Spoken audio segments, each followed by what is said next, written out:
30대인 여성 A씨와 남성 B씨가 운동센터에서 만난 건 지난해 8월.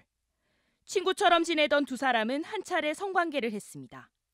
그런데 며칠 뒤 B씨는 이 사실을 주변에 알리겠다며 A씨에게 성관계와 유사 성행위를 강요했습니다. 한 달 뒤에는 친구들에게 소문을 내겠다고 협박해 1,000만 원을 뜯어내기도 했습니다.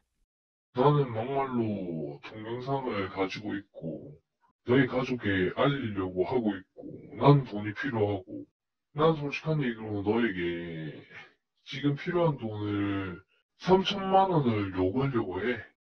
찍지도 않은 동영상을 퍼뜨리겠다며 수차례 자신의 집으로 불러 유사 성행위를 강요하고 추가로 3,000만 원을 요구하기도 했습니다.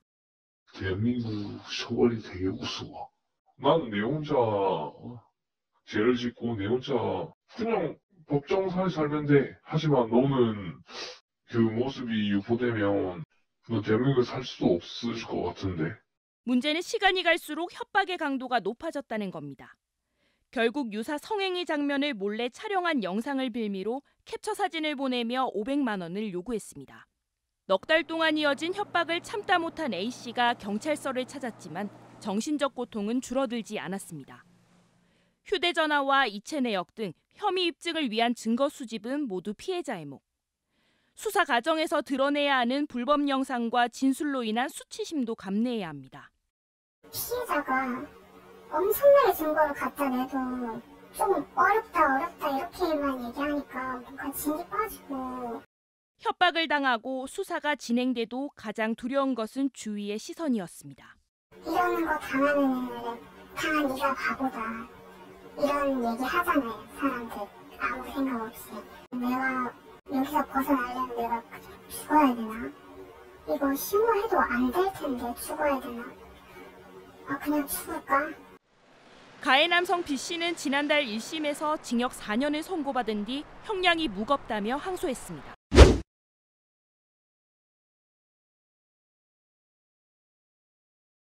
불법 동영상 유포 협박에 못 이겨 경찰에 신고한 끝에 1심에서 징역 4년의 실형을 이끌어낸 피해자 A씨.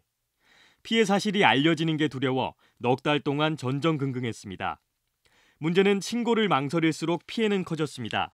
아무 보호를 해줄 그런 게 없는 상태에서 저 혼자 이제 어떡하지 하다가 그렇게 이렇게 질질 끌려왔던 것 같아요. 지난해 여성 긴급전화 1366 경남센터에 접수된 디지털 성범죄 상담 건수는 110건. 미투 운동과 N번방 사건 등을 계기로 지난 2016년보다 7배 가까이 늘었습니다. 하지만 상담이 실제 신고로 이어지는 사례는 10%도 되지 않습니다. 영상을 먼저 삭제해줄게라는 조건이 붙어있지 않는 상황에서 유포가 될 수 있는 부담감을 또 가지고 있는 상황이에요.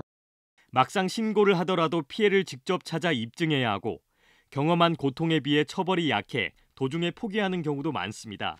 피해자가 주관적으로 느끼는 피해 정도하고 실제 법원에서 나오는 판결이라든지 처벌의 수위가 좀 괴리가 있습니다. 거기에서 느끼는 어떤 처음부터 포기하게 만드는. 하지만 2차 피해를 막기 위해서라도 적극적인 신고가 필수. 피해를 당한 시점의 통화 녹취와 SNS 대화 내용 저장, 피해 내역 보관 등 증거 수집은 처벌에 결정적인 역할을 합니다. 불법 촬영물 삭제나 증거물 확보 지원 등은 지역 성폭력 상담센터나 디지털 성범죄 피해자 지원센터로부터 도움을 받을 수 있습니다. 최소한의 증거물이 있어야 저희도 삭제 지원을 시작할 수 있기 때문에 그런 부분들 유출은 걱정하지 마시고 본인이 가지고 계시는 최소한의 증거가 있으면 그걸 가지고 저희 경남경찰에 검거된 디지털 성범죄 사범은 올해 상반기에만 78명. 경찰은 돈을 요구하거나 동영상 일부를 찍어 전송할 경우 즉시 경찰에 신고할 것을 당부했습니다.